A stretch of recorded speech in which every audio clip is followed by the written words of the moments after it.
जय श्रीराम. हरे राम राम राम हरे हरे. हरे कृष्ण कृष्ण कृष्ण हरे हरे.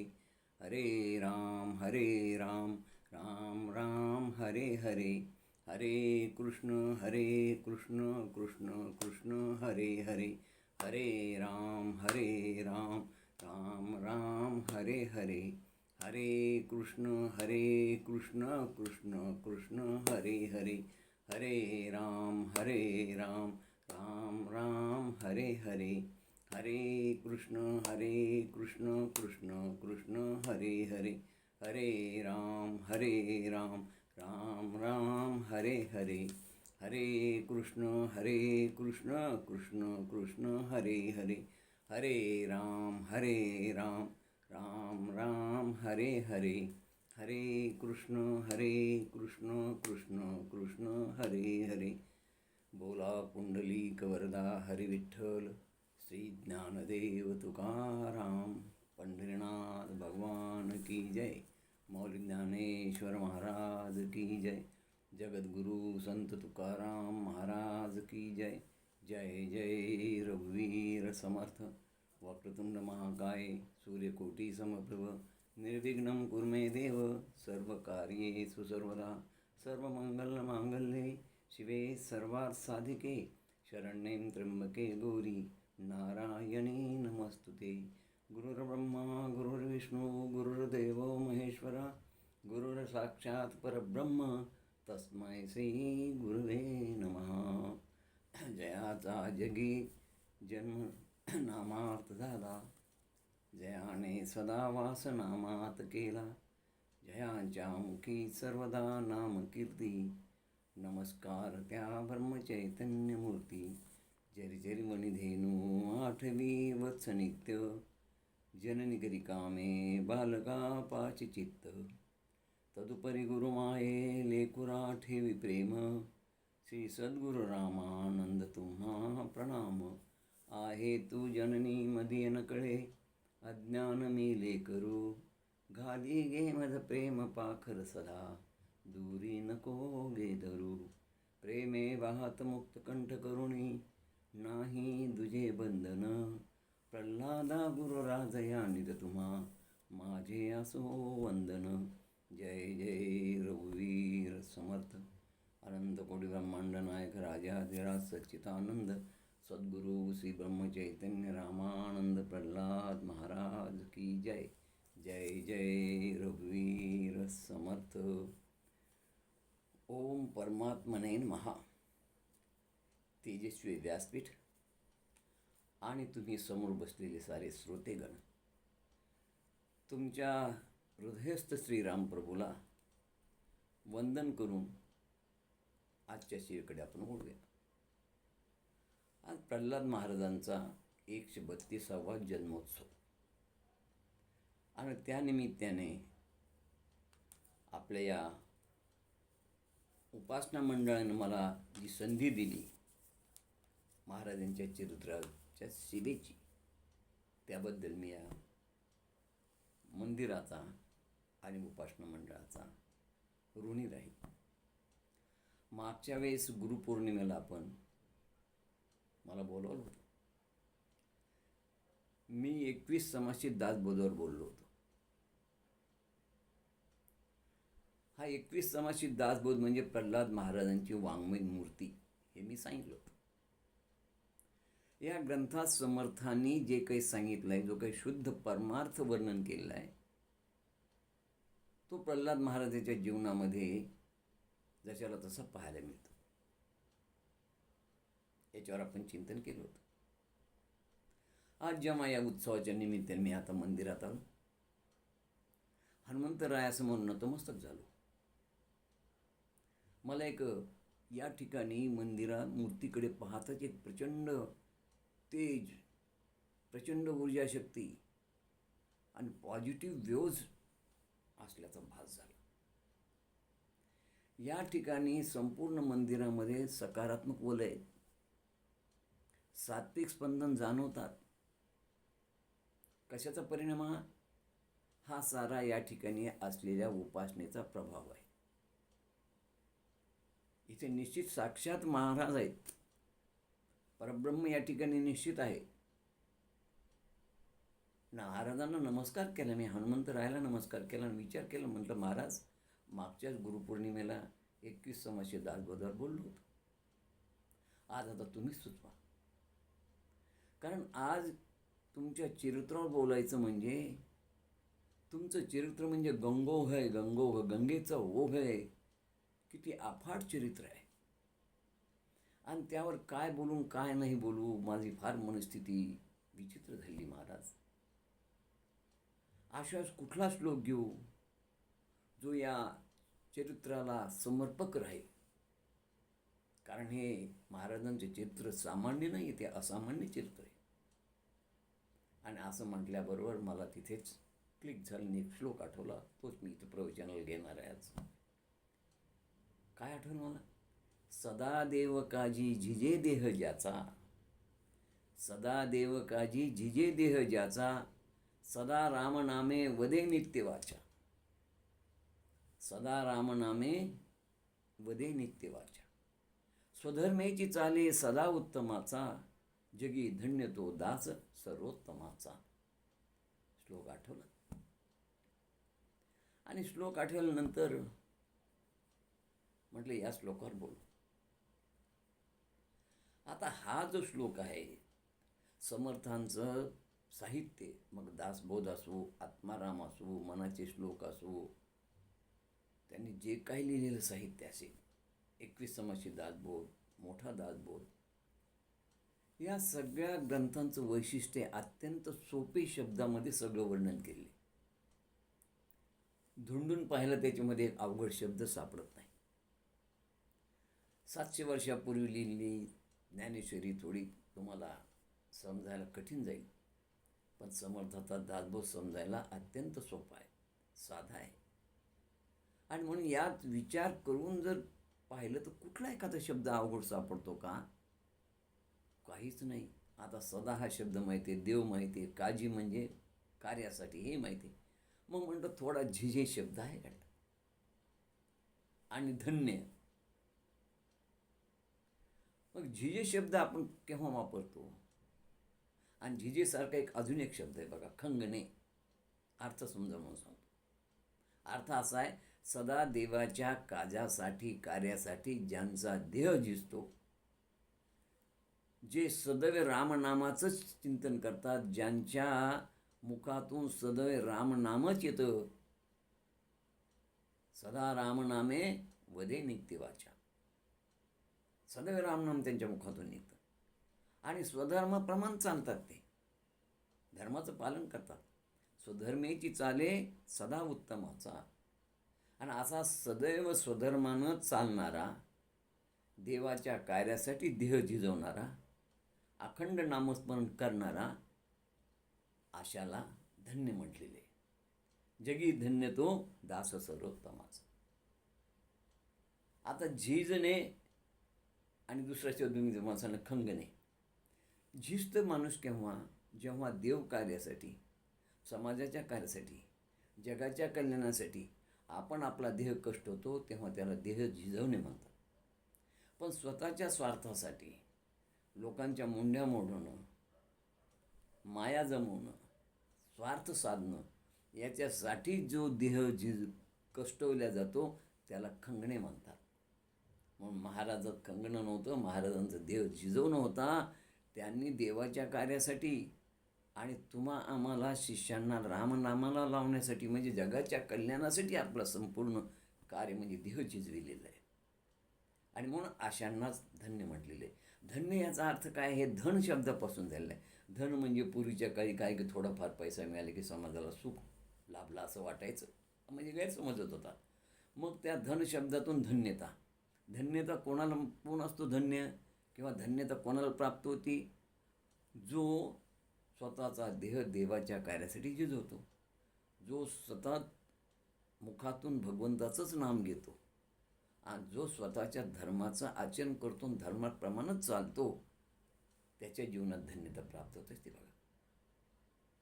आणि म्हणून प्रल्हाद महाराजाचं जे चरित्र हे धन्यता प्राप्त होण्यासारखंच होतं. धन्य या शब्दाचा अशाच प्रकारचा परमार्थाचे शब्द वापरतात. तो म्हणजे भाग्यपुरुष, भाग्यवंत. आणि भाग्यवंताचं वर्णन करताना जनाबाईने एका अभंगात म्हटले बघा, ते त्याच्यावरून लक्ष येतं की हा भाग्यवंत शब्द किती म्हणजे मोलाचा आहे. जनाबाई म्हणतात, त्यांनी म्हटलेलं आहे की भाग्यवंता घरी भजन पूजन, भाग्यवंता घरी भजन पूजन, त्याची वाट पाहे रघुनंदन. महाराजाच्या घरात 24 तास भजनच चालायचं, भजन पूजन. आणि म्हणून ते धन्य आहेत. म्हणून महाराजांच्या बाबतीत जो हा श्लोक योग्य आहे की धन्य तो दास सर्वोत्तमाचा. भाग्यवंत आहेत आणि धन्यता पण प्राप्त झालेली आहे. असा सोपा अर्थ या श्लोकाचे तो निघतो बघा. आता संसारामध्ये महाराजांनी प्रपंचही केला आणि परमार्थही केला. बरं, त्यांचा प्रपंच देखील नेटका झाला आणि परमार्थही नेटका झाला. आपल्याला एक माहिती आहे की प्रपंच म्हणला की दुःख आहे. संसाराचं वर्णन करताना म्हटलेले, संसार दुःखमुळं चोहीकडे इंगळ, नाही कोठे विश्रांती रात्रंदिन तळमळ. अशा दुःखमुळं संसाराच्या देखील दुःखातून महाराज टप्पेटून पे खात खात महाराजांना हे देवत्व प्राप्त झाले. दुःखाचे चटके कोणाला बसत नाही. महाविष्णूचा अवतार असणाऱ्या रामरायाला 14 वर्षाचा वनवास भोगावा लागला. मग आपण काय. पण या प्रपंचातही ते अजिबात त्यांनी डगमगले नाही. खरं तर महत्त्वाचं म्हणजे देव कार्यासाठी देह ज्यांचं झिजत होता, याचं उदाहरण आम्हाला, आपण जर महाराजाचे चरित्र वाचलं तर महाराजाच्या चरित्रामधले आपण जर महाराजांची दिनचर्या जर पाहिली तर लक्षात येईल की महाराज कोणासाठी जगले आणि महाराज कसं जीवन जगले. ब्रह्ममुहूर्तावर महाराज उठायचे. ब्रह्ममुहूर्तावर उठल्याबरोबर नामस्मरण करायचे. नामस्मरण झाल्यानंतर मग तोंड धुणं, संध्या स्नान वगैरे झाले की काकडा म्हणायचा. काकडा झाल्यानंतर सकाळी काकड्याच्या वेळेस काही 10-20 लोक यायचे. पण महाराजांचं तत्वच होतं की जगाच्या कल्याणात संतांच्या विभूती देह कष्ट ती परोपकारे. या परोपकारासाठी त्याने देह झिजला. मग आलेले 4-2 लोक, 10-5 लोक नित्य नियमाने येत असं. मग त्या नित्य नियमानं आलेल्या लोकांना महाराजांनी एखादं काहीतरी विषयावर चिंतन करायचे. आलेल्या लोकांचं समाज प्रबोधन करायचे. त्यानंतर रामानंद महाराजांच्या पादुकांना पंचसूक्त पावमानाचा अभिषेक करायचे. अभिषेक झाल्यानंतर नैवेद्य आरती व्हायची. नैवेद्य आरती झाल्यानंतर महाप्रसाद भोजन व्हायचं. भोजन झाल्यानंतर महाराज 15 ते 20 मिनिटं वामकुक्षी करायचे. आणि वामकुक्षी झाल्यानंतर महाराजाचं नित्यनेम असायचा. कधी दासबोध वाचायचे, कधी अध्यात्म रामायण वाचायचे, कधी भागवत वाचायचे. ग्रंथसंपदा कोणता ना कोणता तरी रोज एक ग्रंथ वाचायचा. आणि ग्रंथ वाचल्यानंतर साधारणतः 3:30-4च्या सुमारास आलेल्या शिष्यांच्या पत्रांची उत्तर लिहिण्याचा महाराजांचा कार्यक्रम चालायचा. रोज उत्तर लिहायचे, पत्रोत्तरी. संध्याकाळी 6ला उपासना झाले की परत प्रबोधन, नामस्मरणाचं महात्म्य. रोज एका विषयावर बोलायचे महाराज. आणि ते झाल्यानंतर मग रात्री शेजारती. म्हणजे सकाळच्या ब्रह्ममुहूर्तापासून शेजारतीपर्यंत, सकाळी म्हणजे 3:30 पासून रात्री साधारणतः 10 ते 10:30 वाजेपर्यंत संपूर्ण देह देव कार्यासाठी झिजत होता बघा. अशी त्यांची दिनचर्या होती.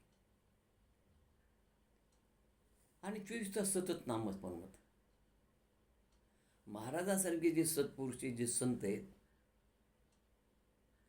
यांच्या चरित्राचं एक वैशिष्ट्य असं असतं की स्थूल देहानं ते देहाचं कार्य करत असतात.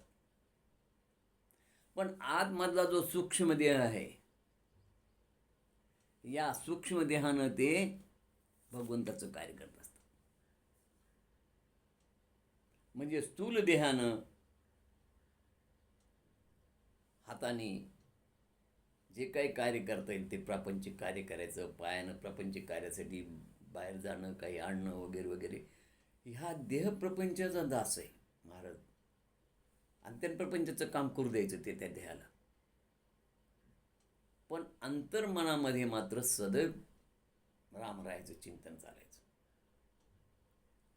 अशा प्रकारचं चरित्र अनेक संतांच्या जीवनात आहे. जे थोर मोठे जे सत्पुरुष होऊन गेले, संत पुरुष, त्यांचं सगळ्यांचं आचरण याच पद्धत नसते.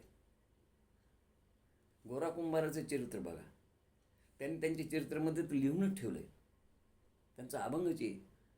पांडुरंगाला ते म्हणतात, तुझे रूप चित्ती राहो मुखी तुझे नाम, देह प्रपंचाचा दास सुखी करो काम. अरे चित्तामध्ये तूच राहे बाबा पांडुरंगा, आणि मुखामध्ये तुझंच नाव. राम प्रल्हाद महाराजाच्या चित्तातही रामच होते आणि मुखामध्ये सदैव त्यांच्या राम नामच असायचं. आणि म्हणून म्हटलेलं आहे की वदे नित्य वाचा, सदा राम नामे वदे नित्य वाचा. सतत राम नाम घ्यायचे.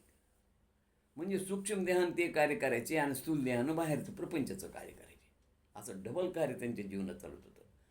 गंमत अशी बघा की या सत्पुरुष असे जे असतात, प्रल्हाद महाराजसारखे, ब्रह्मचैतन्य महाराजसारखे, रामानंद महाराजसारखे, समर्थ रामदास स्वामीसारखे, जेवढे सत्पुरुष होऊन गेले, जेवढे संत पुरुष होऊन गेले, जेवढे ऋषीमुनी होऊन गेले, या सगळ्या ऋषीमुनींच्या आतमध्ये नामस्मरण चालायचं नेहमी. का? यांचा नाम हा स्थायी भाव झालेला असतो. सतत नाम घेऊन घेऊन घेऊन घेऊन, आणि मग त्यांनी नाम घेतलं नाही तरी ते आपोआप नाम होत असतं, ज्याला शास्त्रामध्ये अजपा जप म्हणतात, जो आपोआप चालू राहतो. तुम्ही नाम घेत नाहीत पण तो आपोआप होत असतो. आणि म्हणून अशा रीतीने संपूर्ण आयुष्य त्या देवाच्या कार्यासाठी झिजवलं आणि सदा रामनामे उदे नित्य वाचा. म्हणायचं काम नाही, आतमधून तेच रामनाम चालूच राहतं बघा. असा स्थूल देह वेगळा, सूक्ष्म देह वेगळा, असं त्यांचं नामस्मरण चालायचं. आणि मग अशा सत्पुरुषाबद्दल, प्रल्हाद महाराजाच्या सारख्या सद्गुरूंबद्दल ज्ञानेश्वरीमध्ये माऊलीने फार एक सुंदर ओवी लिहिली. माऊली या सत्पुरुषाबद्दल काय म्हणतात? ते वर्तत दिसती देही, ते वर्तत दिसती देही, पर ते देही ना माझ्या ठाई, आणि मी तयाच्या हृदयी समग्र अशी. अरे बाबांनो, ते तुमच्यामध्ये चालताना बोलताना स्थूल देहानं प्रपंचाचं काम करताना दिसतात, वर्तन करताना दिसतात, पण ते देहात नसतात, ते माझ्या ठाई आहेत, रामराय म्हणतात, आणि मी त्यांच्या हृदयात समग्र आहे. अशी परिस्थिती यांची असते साधू संतांची. आणि म्हणून त्यांचा देह सदैव त्या देवाच्या कार्यासाठी झिजतो आणि त्यांच्या मुखातून सदा रामनाम येत असतं. आणि ते स्वतःच्या धर्माप्रमाणेच वागत असतात. आणि म्हणून अशा संतांना सर्वोत्तमाचा दास म्हटलं जातं. आणि असे आमचे प्रल्हाद महाराज सर्वोत्तमाचे दास होते. आता प्रपंचिक अडचणी मी सांगितल्याप्रमाणे कोणाला येत नाही, सगळ्याला प्रपंचिक अडचणी येतात हो. कारण दुःखाचं वर्णन तसं केलं की संसार दुःखामुळं चोहीकडे इंगळ, नाही कोठे विश्रांती, रात्रंदिन तळमळच सगळी रात्रंदिन. या संसारात सुखच नाही आहे. रामरायाच्या आयुष्यात सुख नव्हतं तर मग प्रल्हाद महाराजाच्या किंवा आमच्या आयुष्यात कुठून राहिलो? बघा, शाळेत शिकत असताना टोलधाड आली, शाळा सुटली. पुढे फ्लू नावाचा किंवा इन्फ्लुएन्झा नावाचा आजार झाला, घरातले 4 व्यक्ती गेल्या, दुःखच दुःख. पुढे रामपंचायतन हरवली. अहो, या सगळ्या अडचणीवर त्यांनी मात केली हो. आणि नीतीनं धर्मानं वागले, सचोटीनं वागले. हे वैशिष्ट्य महाराजांचं. 1893 साली 132 वर्षापूर्वी वेणी या ग्रामी जन्म झाला.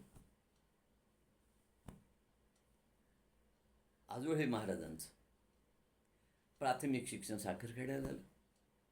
जेमतेम महाराजाचे शिक्षण म्हणजे जेमतेम महाराज फक्त 3री ते 4थी शिकले हो, जास्त नाही. महाराजांचं शिक्षण काही फार जास्त झालेलं नाही.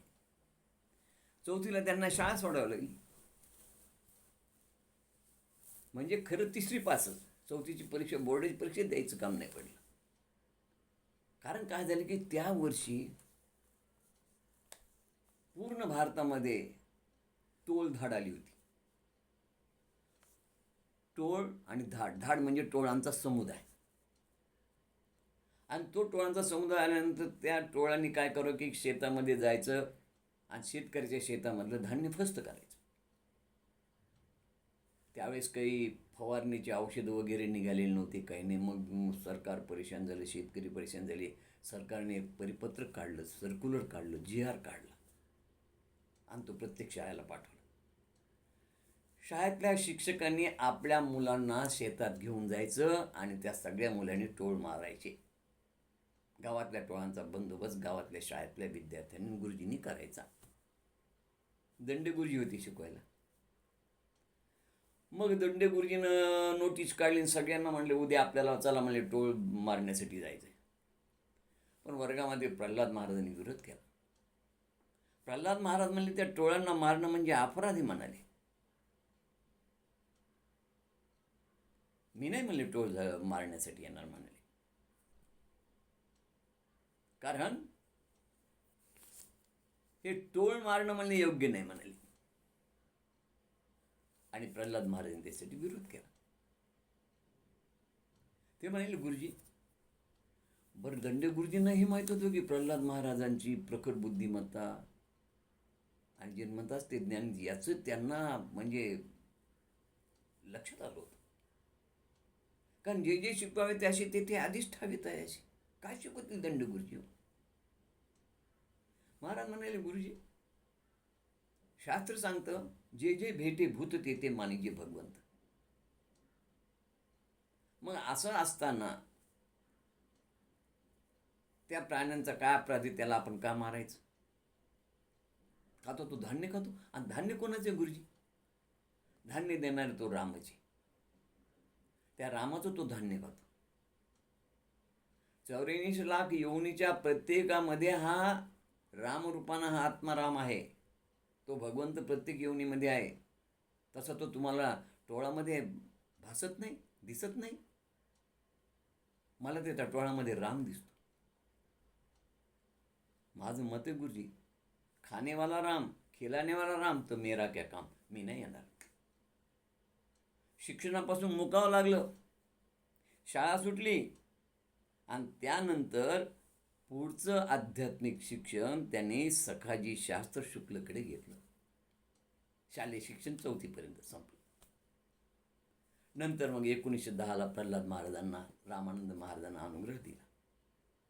आधी रामानंद महाराज याच्या त्यांच्या भेटीगाठी झाल्या 1-2 वेळेस. रामानंद महाराजाला प्रल्हादाचा स्वभाव खूप आवडला, सात्विक होते खूप. 1910ला अनुग्रह झाला. हनुमान जयंतीचा मुहूर्त होता, पौर्णिमाचा दिवस. आणि श्रीराम जय राम जय जय राम हा मंत्र कानामध्ये दिला रामानंद महाराजांनी. या मंत्राला पण तारक मंत्र म्हणतो. हा अनेक सिद्ध पुरुषांच्या मुखातून निघालेला असल्यामुळे आणि त्या सिद्ध पुरुषांनी त्याला सिद्ध केलेले आहे. किती पुरातन काळापासून आलेला हा मंत्र आहे. वशिष्ठांनी रामप्रभूला, रामप्रभूला हनुमंताला, तिथून रामदास स्वामीपर्यंत, त्यानंतर तुकामाईनं तो ब्रह्मचैतन्यानं दिला, ब्रह्मचैतन्याने रामानंदांना, रामानंदाने प्रल्हाद महाराजाला, प्रल्हाद महाराजांनी आपल्याला. म्हणजे किती पुरातन हा मंत्र आहे आणि किती साधूंच्या मुखातून सिद्ध झालेला आहे. ब्रह्मचैतन्य महाराजाच्या मुखातून, रामानंद महाराजाच्या मुखातून, प्रल्हाद महाराजाच्या मुखातून, समर्थांच्या मुखातून, या सर्वांच्या मुखातून सिद्ध झालेला सिद्ध मंत्र आहे. आणि हा तारक मंत्र आहे. तारक मंत्र का? कारण मंत्राची व्याख्या त्याला जो मंत्र तारतो त्याला मंत्र म्हणतात, तारणारालाच. कारण मंत्र म्हणजे आपण ज्याचं मनन करतो तो तुम्हाला तारतो, असा मंत्राची व्याख्या केली जाते. कारण हा मवर अनुसार आहे. मंत्र मननात त्रायते इति मंत्र. हा ज्याचं मनन केलं असताना जो तुम्हाला तारतो तो मंत्र. आणि म्हणून श्रीराम जय राम जय जय राम हा तारक मंत्र आहे. तर असा हा तारक मंत्र आमच्या यांनी आपल्या श्रीधर स्वामींनी याचं फार छान उत्पत्ती सांगितलेली राम या शब्दाची. भगवान श्रीधर स्वामी म्हणतात की जगतामध्ये असलेले दोन महान अवतार विष्णू परमात्मा आणि शंकर भगवंत, या महान अवतारी पुरुष विष्णूचा जो मंत्र आहे ओम नमो नारायणा, आणि शंकर भगवंताचा जो मंत्र आहे ओम नमः शिवाय, विष्णूच्या ओम नमो नारायणामधला रा आणि शंकर भगवंताच्या ओम नमः शिवाय म्हटला म, असा रा आणि म मिळून हा राम शब्द झालेला आहे. भगवान श्री सरस्वामी म्हणतात की हा राम अग्निबीज आहे आणि म हे मायाबीज आहे. ह्या अग्निबीजाने हे मायाबीज जळून जातं आणि मायाबीज जळून गेलं, माया संपली की झालं, तुम्हाला ब्रह्मसाक्षात्कार होतो. आणि म्हणून ब्रह्मसाक्षात्कार करणारा हा मंत्र आहे राम. पण अनेक संप्रदाय आहेत, अनेक देवदेवता आहेत आणि अनेक मंत्र आहेत, पण या सगळ्या मंत्राचं तत्व एकच बघा. जसं नद्या वेगवेगळ्या ठिकाणी उगम पावतात, परंतु त्या एकच ठिकाणी जातात, समुद्रालाच मिळतात. तसे वेगवेगळ्या देवताचे वेगवेगळे मंत्र आहेत. विष्णूचा मंत्र वेगळा, शंकराचा मंत्र वेगळा, गणपतीचा वेगळा मंत्र वेगळा, जगदंबेचा वेगळा मंत्र. प्रत्येकाचे मंत्र वेगवेगळे आहेत, पण या सगळ्यांचं साध्य एकच बघा. म्हणजे या मंत्रामध्ये देखील विविधतेत एकता आहे. या सर्वांचं साध्य काय? या सर्वाचं साध्य आहे ब्रह्मसाक्षात्कार घडवणं. बघा, एक 2-3 उदाहरण तुम्हाला मी सांगतो. साधा गजानन महाराजाचं मंत्र पहा, गण गण गणात बोते. बोते म्हणजे रुजवणे, फारसी शब्द आहे. गण म्हणजे 3 गण आहेत बघा, गण गण गणात. पहिला गण म्हणजे जीव, दुसरा गण म्हणजे शिव आणि तिसरा गण म्हणजे ब्रह्म. गण गण गणात बोते म्हणजे हे जीवा तू शिव आहेस आणि तूच ब्रह्म आहेस, हे तुझ्या अंतःकरणात रुजव. बोते म्हणजे रुजवणे, की मी हा जीवच शिव आहे, हाच ब्रह्म आहे, हे तुझ्या मनात जर तू रुजवलंस तर मग तुला काय होईल? ब्रह्मसाक्षात्कार होईल. दुसरा मंत्र पहा, दिगंबरा दिगंबरा श्रीपाद वल्लभ दिगंबर. 3 दिगंबर आहेत. याचंही तत्व तेच आहे. मी म्हटलं ना, अनेक देवतांचे विविध मंत्र असते, सद्गुरू मंत्र देतात, पण सगळ्या मंत्राचं शेवटी एकच आहे की तुम्हाला ब्रह्मसाक्षात्कार होणं, तुम्ही ब्रह्मरूप आहात याचं तुम्हाला ज्ञान प्राप्त होणं. मग पहिला दिगंबर म्हणजे जीव, दुसरा दिगंबर म्हणजे शिव, तिसरा दिगंबर म्हणजे ब्रह्म. जीव शिव ब्रह्म. हे जीवा तू शिव आहेस, हे जीवा तूच ब्रह्म आहेस. आणि म्हणून बघा, एकनाथ महाराजांनी दत्तात्रयाच्या आरतीमध्ये म्हटलेले, मी तूपणाची करी बोळवण एका जनार्दनी तू दत्त जाण. अरे मी तूपणाची बोळवण झाली की मी जीवन तो शिव आहे, काही नाही. ती मी तूपणा सोडून दे, तू तो एकच आहे. तो जीवच तू आहे, तो शिवच तू आहे आणि तो ब्रह्मच तू आहेस. आणि जेव्हा असं होतं तेव्हा एका जनार्दनी दत्त तू जाणं, तेव्हा तू स्वतःला दत्तच समज आणि तो दत्तच आहे. म्हणजे या सगळ्या मंत्राचा अर्थ एकच आहे की हे जीवा तू शिव आहेस, तूच ब्रह्म आहेस. हा तिसरा मंत्र श्रीराम जय राम जय जय राम. 3 राम आहेत, अर्थ तोच आहे.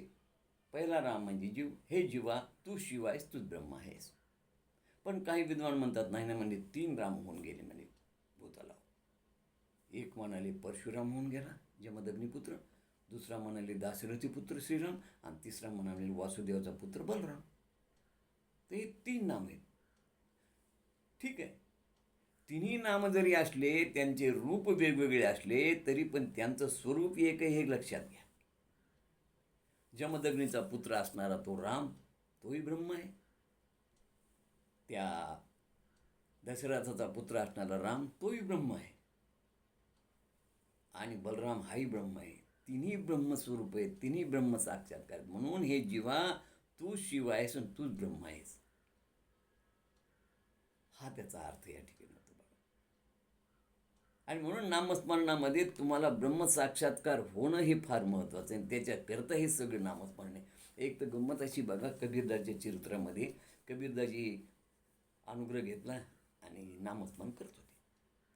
वय कमी होतं, तेवढं ब्रह्मज्ञान प्राप्त झालेलं होतं, तेवढी ज्ञानी नव्हते. कारण कोणी जन्मतात ज्ञानी पूर्वसंचितामुळं असतातही, प्रल्हाद महाराजसारखे, कबीरदासजीसारखे सगळे. पण एखाद्या दिवस थोडं कुठं तरी शंका असते. नामस्मरण करू लागले. करत असताना एका चिकित्सकाने विचारलं, काय रे? मैंने क्या कबीर क्या करता है? तो बोले कुछ नहीं, राम नाम लेता हूँ. बोले अच्छा अच्छा. बोले मगर कौन से राम का नाम लेते हैं? बोले राम का नाम तो गुरुजी ने बताया नहीं कि कितने राम है, खाली गुरुजी ने राम नाम दे दिए, मैं राम नाम लेता. तुझे राम कितने मालूम नहीं? बोले नहीं. अरे बोले राम मालूम नहीं, चला बोले राम का नाम ले ले. हैट बोले जा जा गुरुजी को पूछ क्या? बोले है. बोले तू बोले कच्चा है, बोले पक्का नहीं है. आले गुरुजीकडे. गुरुजी विचार, गुरुजी राम किती आहेत म्हणाले. बरं त्यानं तेवढंच नाही तर त्यानं जाता जाता त्यांना एक दोहा म्हटला त्या चिकित्सकानं. ज्या एक गुरुजीचे पूछ मैं क्या बोलता हूँ. काय म्हटलं त्यानं? एक राम दशरथ का बेटा, एक राम घट घट में लेटा, एक राम का यह पसारा और एक राम सबसे न्यारा, इनमें से कौन सा राम तुम्हारा? पूछ गुरुजी को. आले गुरुजीला विचारले. गुरुजी म्हणले त्यांनी 4 राम सांगितले. म्हणले एक राम दशरथ का बेटा, एक राम घटघट में लेटा, एक राम का सारा पसारान, एक राम सबसे न्यारा. ते यातलं तुझा राम कोणता? म्हटले. त्यावेळेस त्यांनी सांगितलं, म्हणले कबीरा ही दुनिया म्हणजे म्हणले झगमगाटे म्हणले, विविधतेनं नटलेली म्हणले. तुम्ही ज्या रंगाचा चष्मा घालाल तसं तुम्हाला दुनिया दिसते म्हणले. आणि मग तशी तुम्हाला रामाचे 4 रूप दिसतात म्हणे. खरा राम एकच आहे रे, हे लक्षात घे म्हणले. तोच राम दशरथाचा बेटा आहे आणि तोच राम घटाघटामध्ये लेट आहे. म्हणजे घट म्हणजे देह, प्रत्येक देहामध्ये तो राम आहे. 84 लाख योनीमध्ये तो राम आहे. तुमच्या हृदयात तो राम आहे. तोच आत्माराम प्रत्येकाच्या हृदयात आहे. आणि म्हणून तोच दशरथ का बेटा आहे, तो घटघट में तोच लेट आहे. आणि उशी राम का यह सब पसार आहे. तो रामच या भूतलावरती मायेच्या सहाय्याने सृष्टी निर्माण करतो. म्हणजे त्याचंच हे जगत दिसणारं दृश्य, हे जग दिसतं, हे मिथ्या जगत हे त्यानंच निर्माण केलेलं आहे. आणि म्हणून त्याचाच हा पसारा आहे. पण या पसाऱ्यापासून तो मात्र निराळा असतो. म्हणून तो वेगळा का? कारण हे जगत आज न उद्या नष्ट होणार आहे, मिथ्या आहे. पण तो मात्र त्रिकालबाधी सत्य, तो आज आहे, उद्या राहणार आणि पुढे राहणार. आणि म्हणून या रामापेक्षा तो राम वेगळा आहे. पण कुठलाही जर राम असला तरी तुम्ही त्याच रामाचं नाम घेता, लक्षात घ्या. आणि मग त्या ठिकाणी कबीरदासला हे पटलेलं आहे की सगळे राम एकच आहे.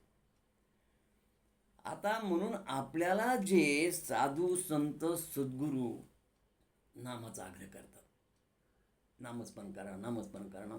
प्रत्येक बघा, तुम्ही कुठल्याही प्रवचनाला गेलात, कुठल्याही कीर्तनाला गेलात, तर त्या कीर्तनामध्ये प्रवचनामध्ये तो समोर असणारा प्रवचनकार, कीर्तनकार, कथाकार नाम घ्या, नाम घ्या हेच तुम्हाला सांगा. सद्गुरूने तुमच्या कानात अनुग्रह दिला, मंत्र दिला, तुम्हाला नाम घ्यायला सांगितलं. बाबा नाम घ्या. मग का बरं एवढं नामाचा आग्रह आम्हाला केला जातो? नामस्मरण करा, नामस्मरण करा का? बरं हे असं सारखं सारखं स्मरण करा म्हणून सांगतात, त्याचा अर्थ काय असतो माहिती आहे का? सुज्ञ माणूस याचा अर्थ असा काढतो की याचा अर्थ माझं काहीतरी विस्मरण व्हायला गड्या, म्हणून हे मला स्मरण करा म्हणतात. अगदी करेक्ट. ज्ञानी माणसाच्या डोक्यात हाच प्रश्न प्रकाश पडतो की आपलं काहीतरी विस्मरण झालेलं आहे, म्हणून मला स्मरण करा म्हणतात. कुठलं विस्मरण झालं आपल्याला? 100% तुम्हाला विस्मरण झाले. एक लक्षात घ्या की नामस्मरण हा ब्रह्मसाक्षात्कार होण्यासाठी आहे. याचा अर्थ आम्ही कोण आहोत, आमचं स्वस्वरूपाचं ज्ञानच आम्हाला नाही. शास्त्र काय सांगतं? शास्त्र सांगते की अरे तू देह नाहीस, तू ब्रह्म आहेस, तू ईश्वराचा अंश आहे. तुझ्या अंतःकरणात आत्मारूपान तो परमात्माच राहतो. तू त्या परमात्माचा अंश आहे. तू ब्रह्म आहेस, तू ब्रह्म आहेस, तू ब्रह्म हे शास्त्र आम्हाला सांगत राहतं, पण आम्ही अज्ञानानं आम्हाला देह मानतो. आम्हाला ब्रह्म मानायला तयारच नाही. आमची अवस्था त्या सिंहाच्या छाव्यासारखी झाली. एक सिंहाचं पिल्लू आपल्या माता पित्याबरोबर राहू लागलं.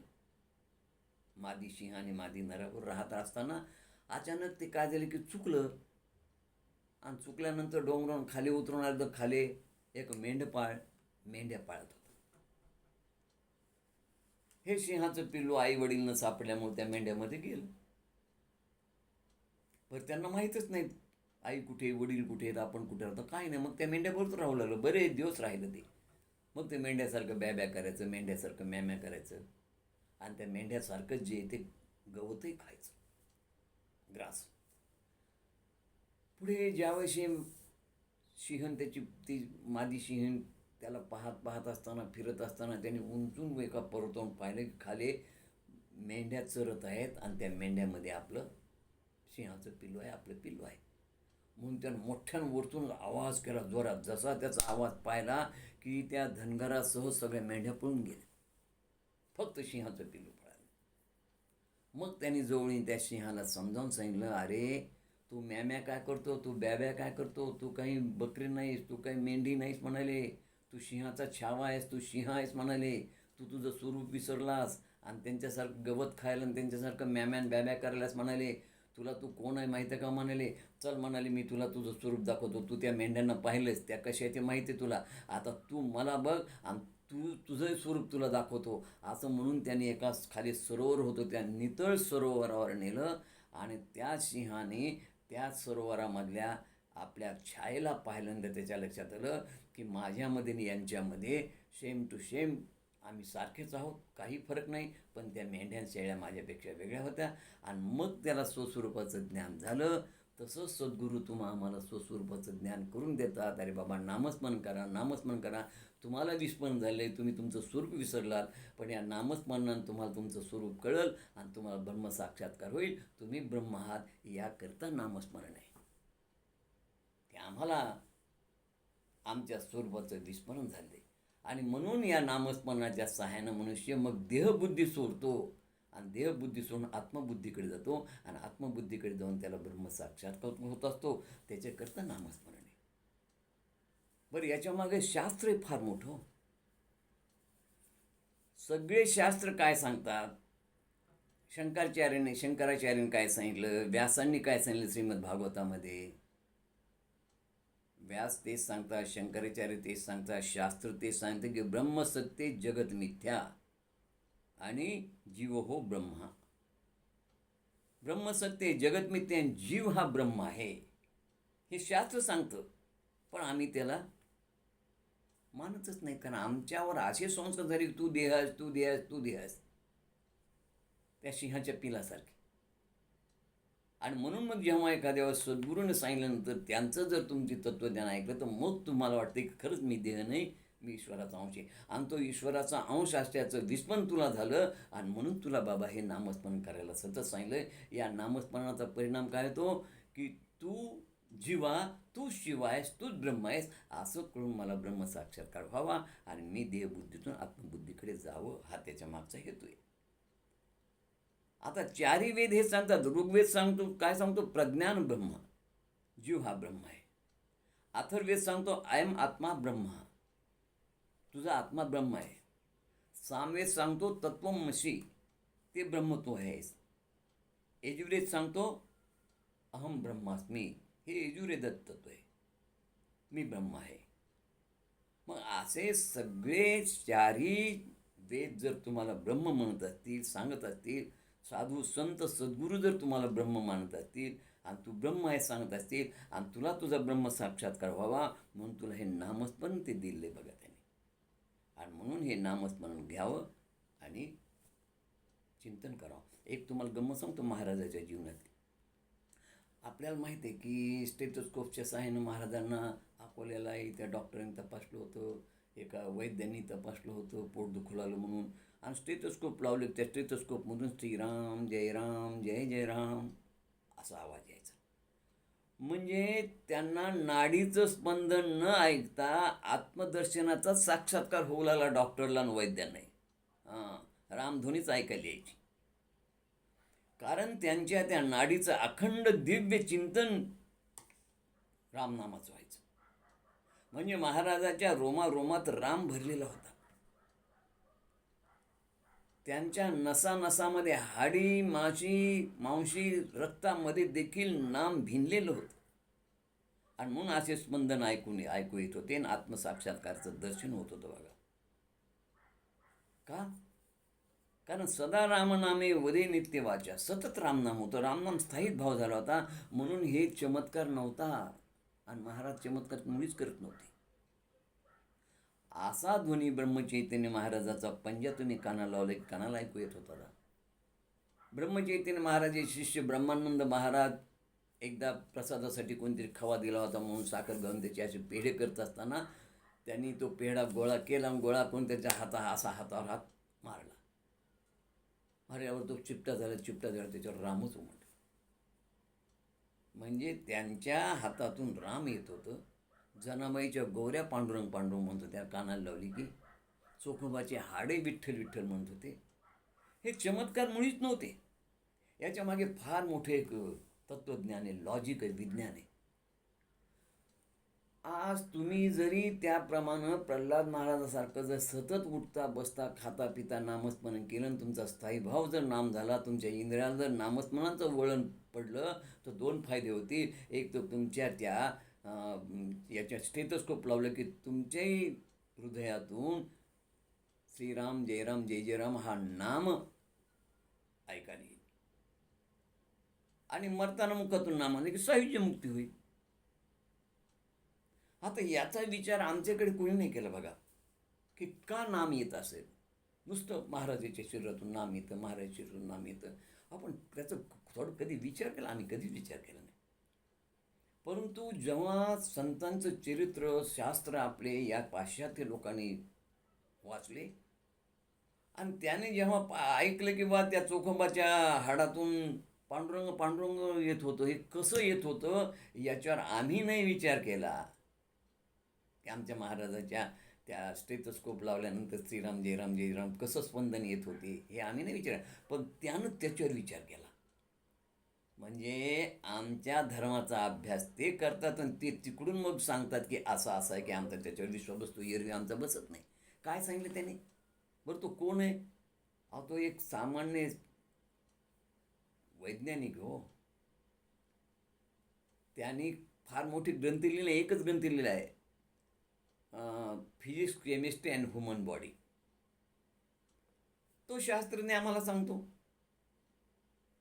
प्रवचनकार नाही, कीर्तनकार नाही, शास्त्र तो सांगतो की तो काय म्हणतो की तुम्ही आम्हाला 5 मिनटं द्या, 5 मिनटामध्ये मी सगळं जग सुखी समाधानी राममय करून टाकेन. काय सांगितलं त्यांनी त्याचं लॉजिक? त्यांनी त्याचं लॉजिक असं सांगितलं की एका सेकंदामध्ये माणसाच्या 30 लाख पेशी मरतात आणि 30 लाख पेशी जिवंत होतात एका सेकंदात. अशा एका मिनिटामध्ये 18 लाख पेशी मरणार, 18 लाख पेशी जिवंत होणार. आणि 5 मिनिटामध्ये 18 पंचे 90 लाख पेशी मरणार, 90 लाख पेशी जिवंत राहणार.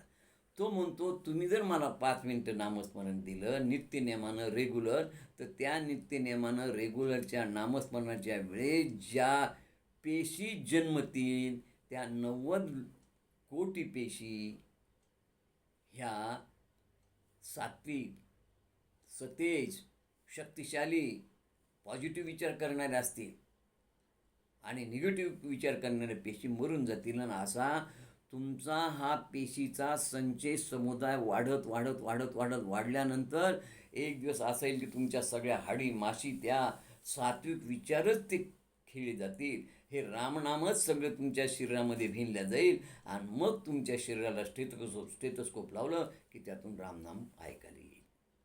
हे त्यानं मांडलेलं सिद्धांत. बरं तो काय म्हणतो 5 मिनटं द्या. मी म्हणतो आपण त्या 5 मिनटं देण्यापेक्षा आमचे महाराज तर रात्रंदिन सतत 24 तास नामस्मरण करत होते. मग आता आम्ही रिटायर्ड लोकांनी थोडा एखादा तास दिला तर काय फरक पडतो?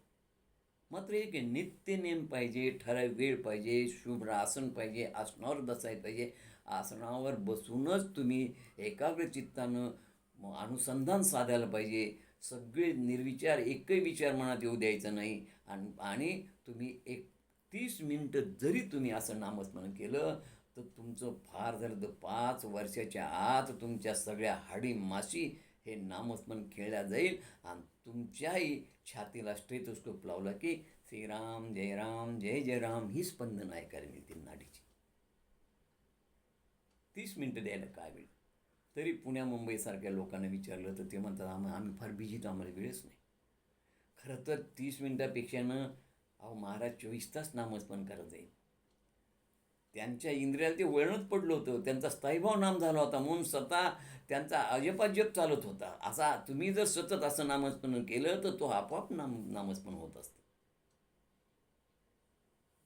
ती 3 घटिका म्हणजे 24-72 मिनटं, म्हणजे 1 तास 12 मिनटं वेळ द्यायला पाहिजे. पण आम्ही म्हणतो आम्ही बिझी आहेत. अरे बाबा 2 घटिका 48 मिनटं, नाही फारच बिझी आहेत. बरं 1 घटिका 24 मिनटं, तरी लोक म्हणतात वेळ नाही. तर मग त्यांना मला प्रश्न विचारायचा की यम जर तुम्हाला न्यायला आला तर तुम्ही यमाला हेच सांगणार का मी फार बिझी आहे आणि माझ्या ऐवजी शेजाऱ्याला ने, आणि शेजाऱ्याला तो नेईल का?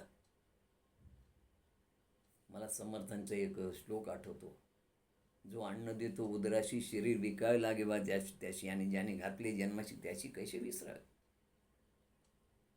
आयुष्यभर 58 वर्षे 60 वर्षे होईपर्यंत त्या समोरच्या बॉसनी साहेबांनी पगार दिला, पोटासाठी अन्न दिलं, म्हणून आम्ही 24 तास त्याचे ताबेदार. रविवारी म्हटलं तरी साहेबाची तर हजर, बोलावलं की हजर. का तर पोटाला अन्न दिलं, उदराला अन्न दिलं. अरे ज्याने जन्माला घातलं त्याचे काही उपकार पाहिजे की नाही. आता रिटायरमेंट नंतर काय हरकत आहे 24 मिनिट द्यायला. असे जर 24 मिनिटाचा तुम्ही वेळ दिला तर निश्चितच तुमच्या देखील शरीरातून हे रामनाम तुमच्या ऐकायला मिळेल. बघा, तुमचं सगळ्या पेशी, सगळं शरीर, तुमचा देह रामनाममय होईल आणि मृत्यूच्या वेळी तुमच्या मुखातून नाम येईल, तुम्हाला सायुज्य मुक्ती मिळेल. बघा, याच्याकरता माणसाने नेहमी रामनाम घ्यायला पाहिजे. 1910 साली अनुग्रह झाला, नाम मंत्र दिले, त्यांनी अनेक लोकांना नामस्मरण करायला लावलं आणि पुढे त्यांना बघा नशिबाने ते प्रल्हाद महाराजांची एवढे शिष्य आहेत, पण त्याच्यापैकी कुणीही कदाचित प्रल्हाद महाराजांच्या योग्यतेला आपण पोचलो नसतो. रामानंद महाराज मात्र चटकन पोहोचल्याबरोबर रामानंद महाराजाला त्यांनी ब्रह्मचैतन्य महाराज दिला, तो रामपंचैतनचा प्रसाद दिला आणि प्रल्हाद महाराजाला अनुग्रह द्यायचा अधिकारही दिला. कारण प्रल्हाद महाराज तिथपर्यंत पोहोचले होते. तसे तर रामानंद महाराज हे शिष्य कमी, पण निष्णात शिष्य प्रल्हाद महाराज झाले. आज प्रल्हाद महाराज लाखो शिष्य आहेत, पण नाही कोण आम्ही तिथपर्यंत पोहोचू शकलो. काहीतरी आमच्यामध्ये न्यूनता राहिली आहे. रामानंद महाराज प्रल्हाद महाराजाला अनुग्रह देण्याचा अधिकार दिला. पुढे 16व्या वर्षी विवाह झाला प्रल्हाद महाराजांचा. खरं म्हणजे प्रल्हाद महाराज विवाह करण्याच्या मनस्थितीत नव्हते. प्रल्हाद चरित्रामृत ग्रंथात बघा, मी लिहिलेल्या चरित्रात आधी आईचं त्यांचा संवाद आहे. प्रत्येक आईची इच्छा असते मुलांनी विवाह करा, पण प्रल्हाद महाराजांनी स्पष्ट नाही सांगितलं. मग आता आईनं रामानंद महाराज काना घातला असं. रामानंद महाराजांना मुलगी पाहिली, विवाह ठरवला. मनात ब्रह्मचर्याचं पालन करायचं 100% होतं, पण गुरु आज्ञे पाळायची, मोडायची नाही आणि आपलं ब्रह्मचर्याचं पालनही करायचं. ही खून गाठ मनाची पक्की मारली होती प्रल्हाद महाराजांनी. आणि रामदास महाराज, समर्थ रामदास स्वामी हे बहुल्यावरच सावध झाले. आपले लोणीचे संस्थानिक सखाराम महाराज तर फळशोपणाच्या दिवशीच पळून गेले. पण प्रल्हाद महाराजांना असं नाही केलं, कारण गुरुची आज्ञा पाळली.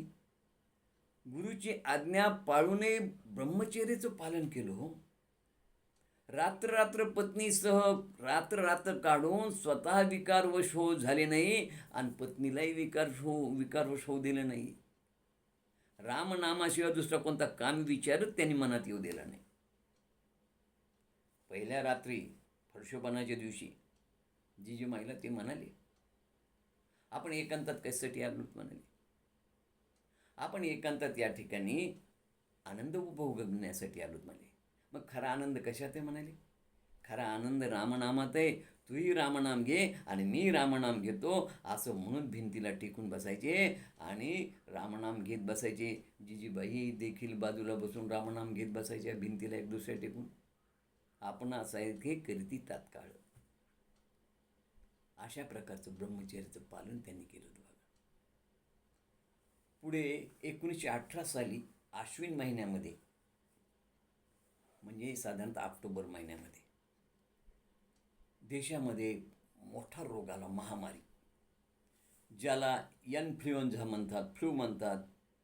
थंडी, ताप, अंगदुखी की संपलं, ताबडतोब देह जायचं, गतप्राण व्हायचं.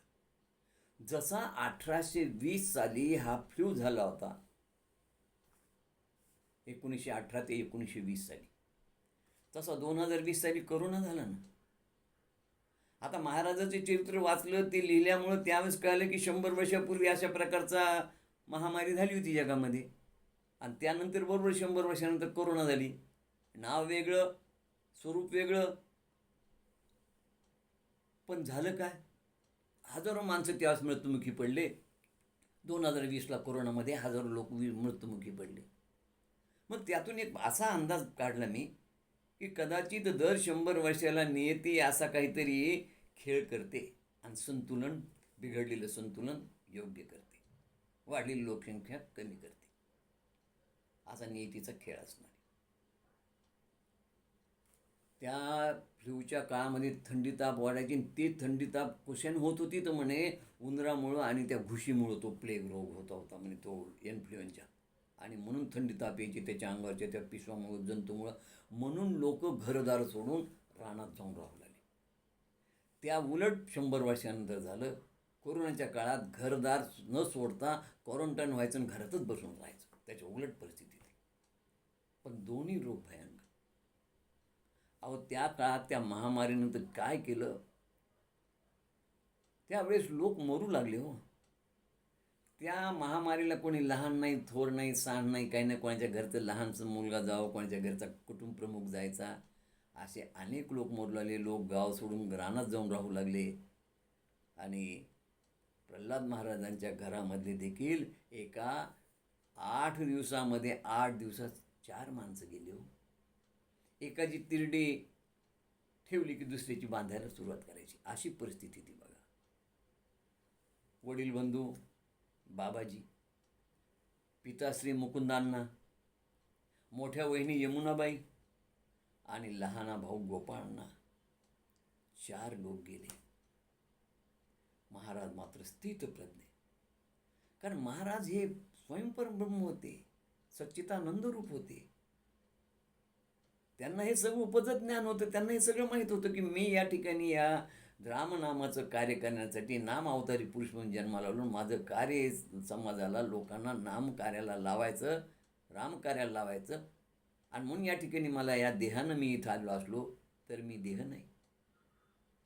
आणि म्हणून ते त्या सगळ्या लोकांना समजावून सांगायचे की बाबा रे, देह नश्वर आहे, आत्मा अमर आहे. तुम्हाला जेवढे श्वास असतील तेवढेच श्वास तुम्हाला मिळणार, त्यापेक्षा एकही जास्त श्वास मिळणार नाही. आणि मृत्यू म्हणजे काय? मृत्यू अमंगल नाही, मंगल आहे. जीर्ण झालेला देह सोडून नवीन देहात प्रवेश करणं म्हणजे गलित गात्र देह सोडायचा, नवीन देह प्राप्त करायचा आणि नव्या संधीनं, नव्या उमेदीनं पुढचं कार्य करायचं. म्हणून महाराज मृत्यूला कधी अमंगल मानत नव्हते, मंगलच मानायचे. त्यांनी सांगितलं की तुम्ही अमर आहात, तुम्ही आत्मा आहात, तुम्ही देह नाही. घरातले लोक जेव्हा रडू लागले तेव्हा त्यांनी ते सांगितलं, उपजे ते नाशे नाशिले ते पुनरपी दिशे, हे घटिका यंत्र जैसे परिभ्रमे. अरे, हे घटिका यंत्र चालत तर राहणार, निसर्गाचा नियमाचे. दुःख करू नका म्हणले.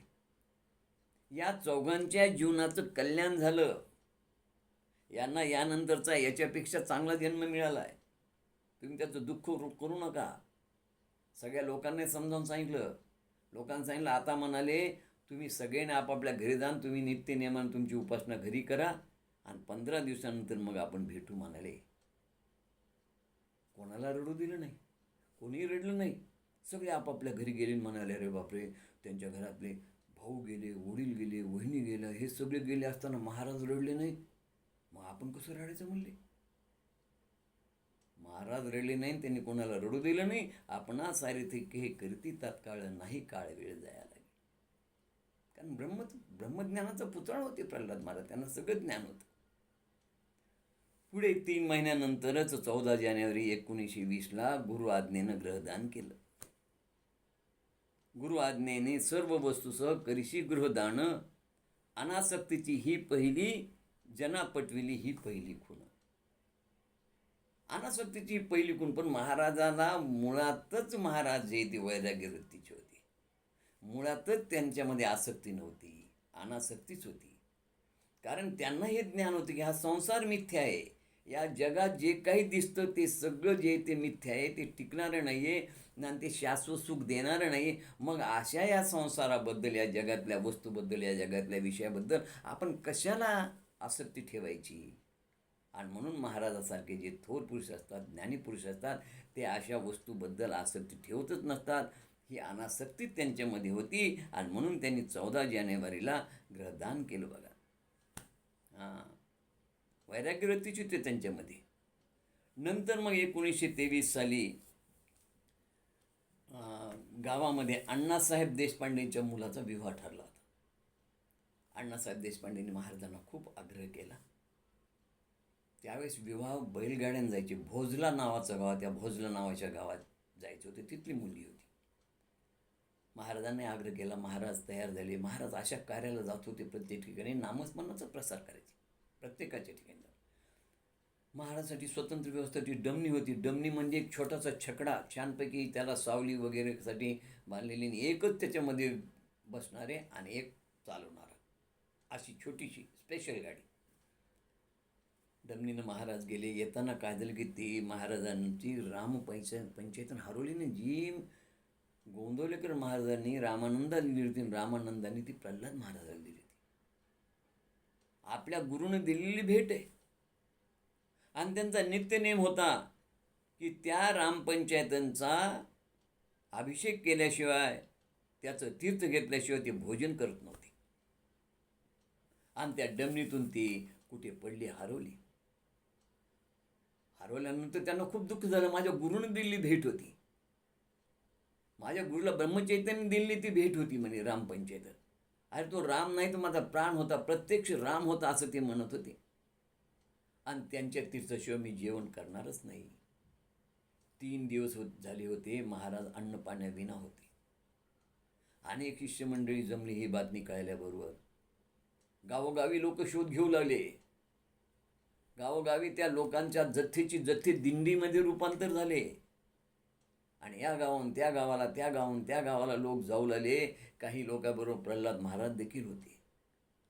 आणि शेवटी वाकद येथे तुकाराम नावाच्या ग्रस्ताकडे त्या मूर्ती सापडल्या. खूप झाला, महाराजांना आनंद झाला, माझे राम मला मिळाले.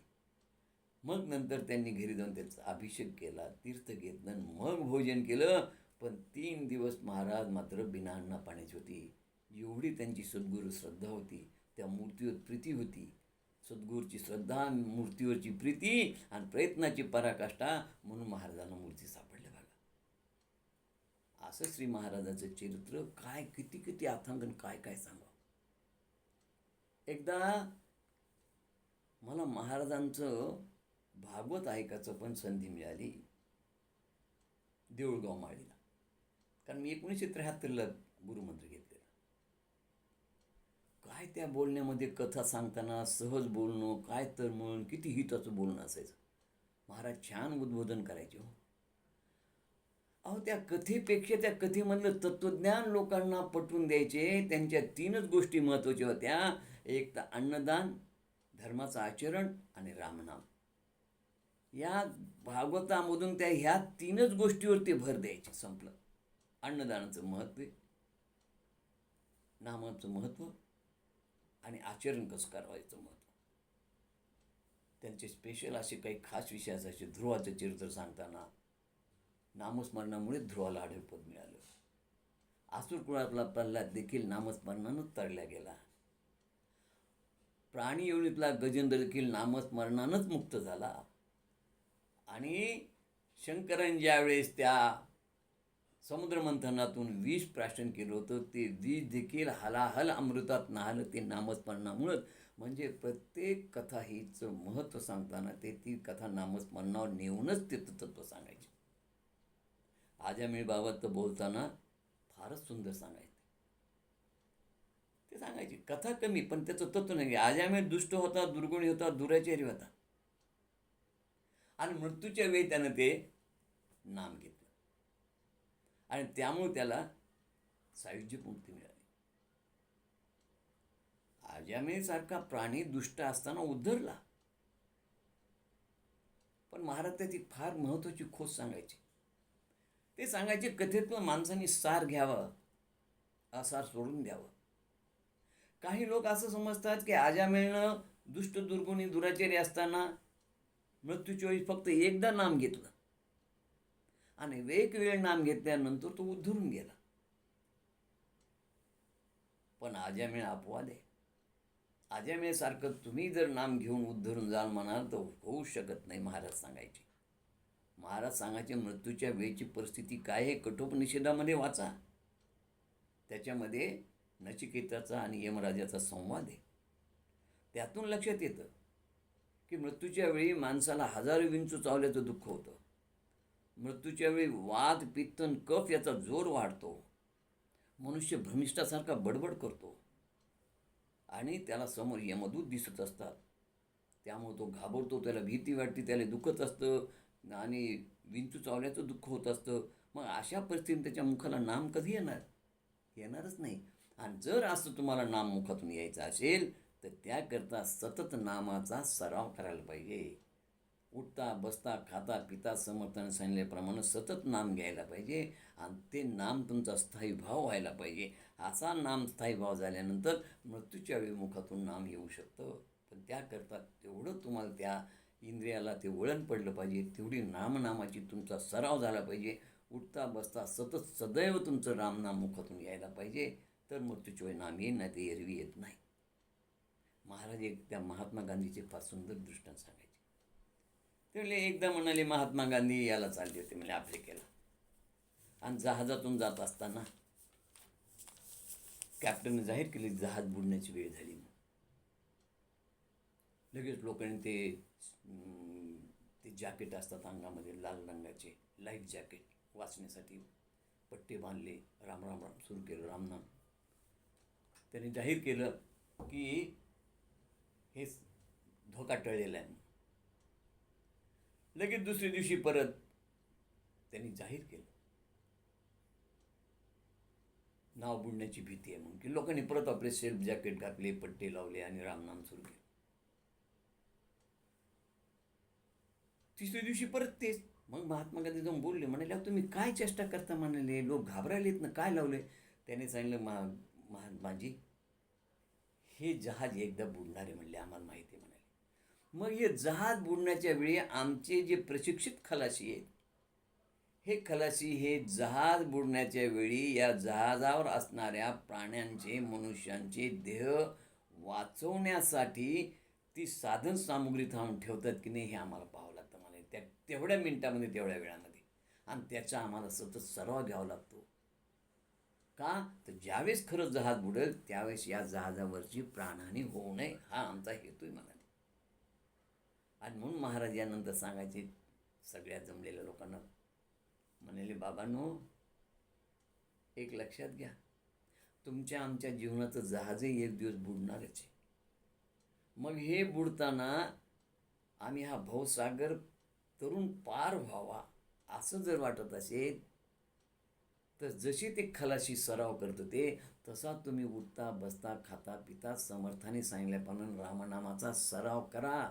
तुमचा स्थायी भाव रामनाम होऊ द्या आणि सतत नामनाम मुखातून घ्या, म्हणजे मृत्यूच्या वेळेस तुमच्या मुखातून राम येईल आणि तुम्हाला सायुज्य मुक्ती मिळेल. असं महाराजाचं चरित्र म्हणजे खूप अफाट आहे. आणि आता आपला वेळही होत आलेला आहे.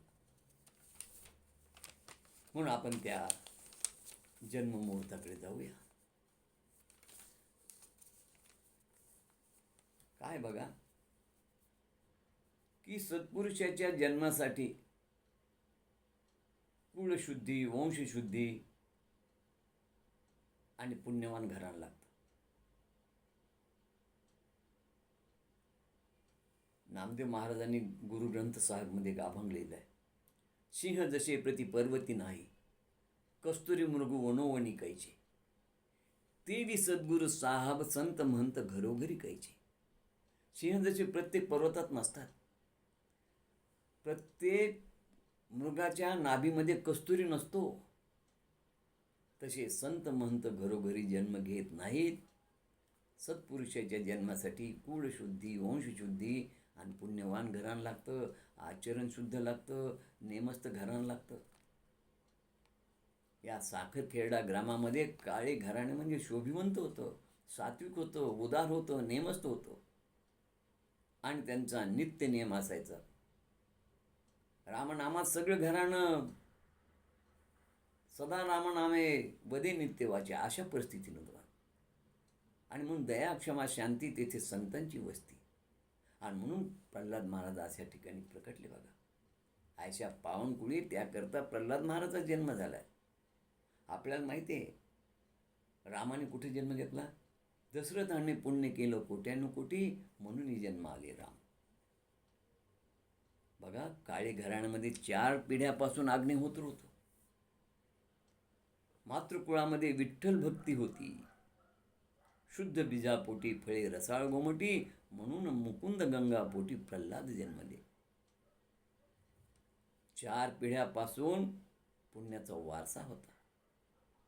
ऋषितुल्य घराणं होतं. आज 3ऱ्यांदा गंगाबाई गरोदर होत्या. प्रल्हाद महाराजाचा 3रा नंबर आहे. सगळ्यात मोठे बाबाजी, दुसरे पुरुषोत्तम भाऊ आणि तिसरे प्रल्हाद महाराज आणि चौथे गोपाळांना. तर 3ऱ्यांदा ह्या गंगाबाई गरोदर होत्या. 3ऱ्या अपत्याचे डोहाळे फार कडक होते. काय वाटत होतं? करी घ्यावे टाळविना, करीत बैसावे भजना, किंवा आसनी बैसोनी करावे नामस्मरणा. अशा प्रकारचे डोहाळे लागले होते, कारण संत पुरुष तिथे जन्माला येणार होते. माघवद्य अमावस्येचा दिवस उजडला. गंगाबाईचा नित्यनेम होता देवदर्शनाला जायचं. देवदर्शनाला गेल्या आणि दर्शन घेताच घरी आल्यावर प्रसूती वेदना सुरू झाल्या आणि बराबर 12:20 ज्ञानसूर्य जन्मला. स्वर्गी दुंदुभी वाजली, स्वर्गात देवादिकांनी फुले उधळली, आनंदोत्सव झाला. बाळ प्रल्हाद जन्मला. श्रीराम श्रीराम श्रीराम श्रीराम श्रीराम श्रीराम श्रीराम श्रीराम श्रीराम श्रीराम श्रीराम श्रीराम. आनंद कोटी ब्रह्मांड नायक राजाधिराज सच्चिदानंद सद्गुरु श्री ब्रह्मचैतन्य रामानंद प्रल्हाद महाराज की जय. जय जय रघुवीर समर्थ. झालेले सेवेला पूर्णविराम. जय श्रीराम.